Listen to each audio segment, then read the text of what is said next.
नमस्कार जय जगन्नाथ सांग मैंने मु ऋतु मो चैनल रूबीज फूड एंड लाइफस्टाइल रे आपण मानकु पुणी थरे बहुत बहुत स्वागत।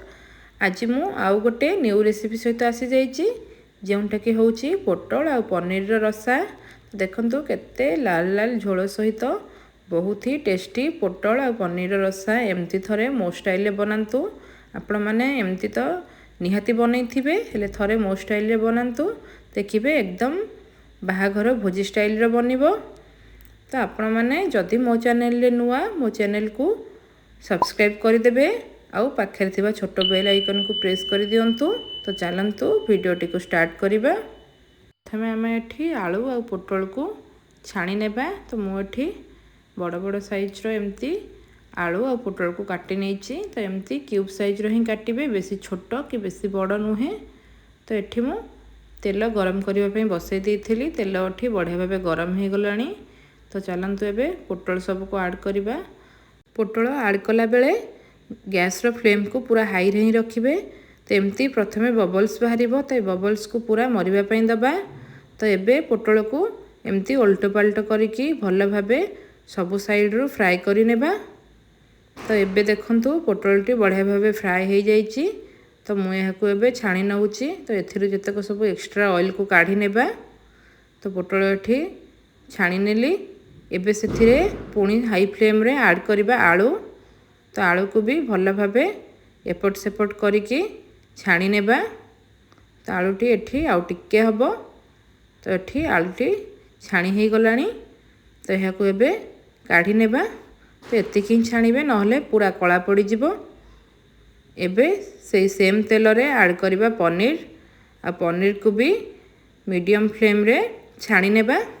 आ पनीर की बेसी कड़ा करबानी, एमती हल्का हल्का एपट सेपट करिकी छाणी नेबा। तो एमती लाल लाल करिकी छाणी नेली। पनीर पोटल आ आलू एबे छणा रेडी हो गला। तो ये सब को एबे साइड करिकी रखी देबा। एपटे मु गोटे बड़ कढ़ाई बसई देइछि। कढ़ाई रे एबे 4 टीस्पून तेल देबा। तो तेल को भल भाबे गरम होला परे सेथिरे हमें ऐड करिबा 1 टीस्पून चीनी भल कलर आसीबा पई। तो चीनीटी को भल भाबे मेल्ट हवा को दबा। चीनीटी एठी मेल्ट हो गलानी। एबे सेथिरे ऐड करिबा खड़ा मसला, जेमति कि मु एठी नेछि 2टी दालचीनी, 3टी लवंग आउ 2टी अलैच। अलैच को एमती टिके हल्का भांगी कि नबा। ए सब को एबे तेल रे ऐड कर देबा।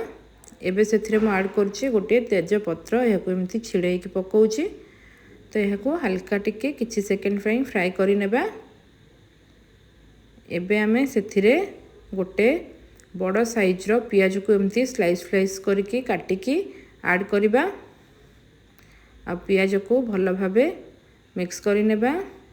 आ एहाको गोल्डन ब्राउन होला पर्यंत फ्राई करिबा।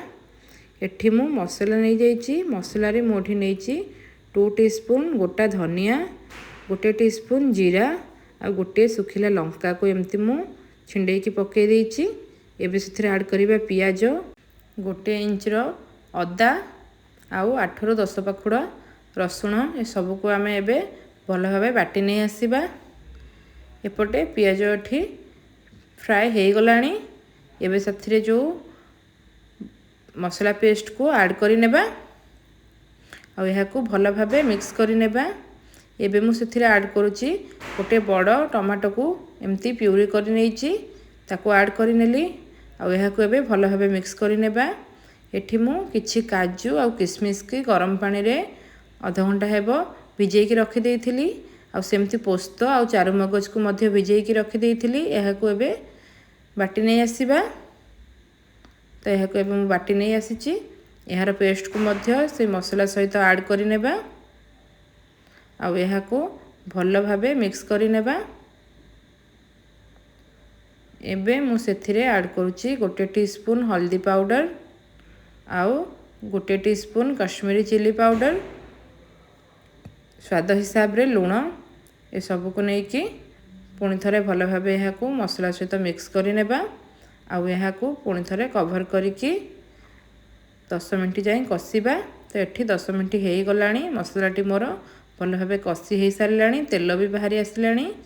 एबे सेथिरे पोटल आलू को ऐड करि नेबा आ यह सब को ऐड करिकी यहाकू भल भाव मसला सहित मिक्स करि नेबा जेमिति कि मसलाटी पोटल आलू सहित मिक्स हो जिवो। तो यह मुझे पुणी थोड़े कवर करिकी आउ 5 मिनट पर्यंत कषि नेबी। एबे सेथिरे मु ऐड करुछि गरम पानी। तो सब बेले गरम पानी ही ऐड करिवे जहा द्वारा कि झोलटी पाणीचिया लागिबनी आउ खाइबा को भल टेस्ट भी लागिबो।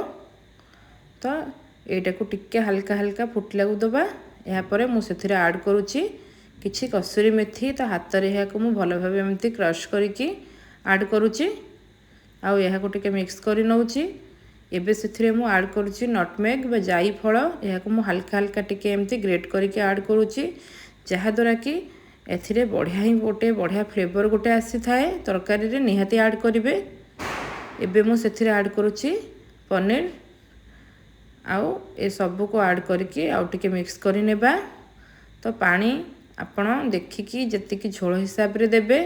तो एबे मु यहा को कवर करके 10 मिनट जाए छाड़ी दउछि। तो एबे 10 मिनट हो साराणी तरकारीटी आमर पूरा पूरी रेडी हो गलानी। तो मु झोल एतिकी रखुछि एटा आउ टिके परे सुखी भी जीवो। तो देखंतु केते बढ़िया देखा जाउछि। तो पोटल रसा बा पनीर पोटल रसाटी बहुत ही टेस्टी होइथिला।